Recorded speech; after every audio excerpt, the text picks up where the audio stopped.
I want to just take a minute, talk about taxing the rich.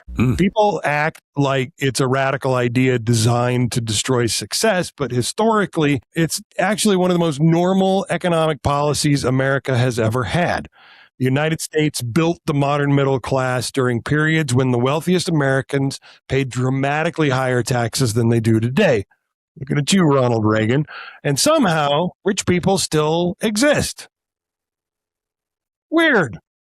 So existed in the 50s. Yeah. Nobody's saying that billionaires should become homeless.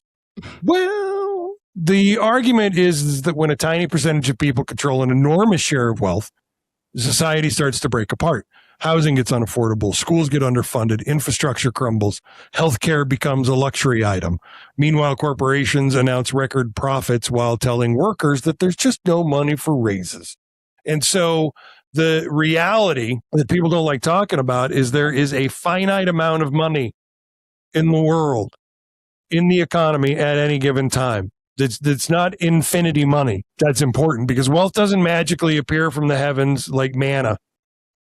If massive amounts of money pool endlessly at the very top and stay there through tax shelters, stock buybacks, offshore accounts, accumulated assets, what that means is that there's less money actively moving through working communities, and economies work best when money moves around. When regular people spend money, businesses grow. When workers have disposable incomes, entire cities thrive. If I can't afford your shit, how are you going to make money from me buying your shit? And that's why politicians like Mamdani have gained traction. Mamdani's argued for balancing parts of the city and state budget, not by gutting public services, but by increasing the taxes on ultra-wealthy earners and massive corporations that benefit from New York's economy. And his argument is simple and brilliant. If billionaires profit from labor, infrastructure, transit systems, consumers, and opportunities created by the city, then they should contribute more toward maintaining it.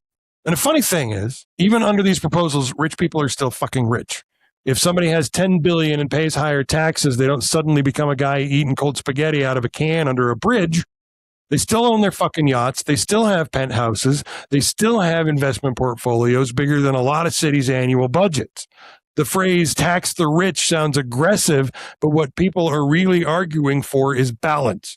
Because right now, working people are being squeezed from every direction. Rent, healthcare, groceries, childcare, insurance, while the wealth gap keeps widening. So the richest Americans have accumulated trillions in additional wealth over the last decade, even during economic crises where ordinary people get fucked.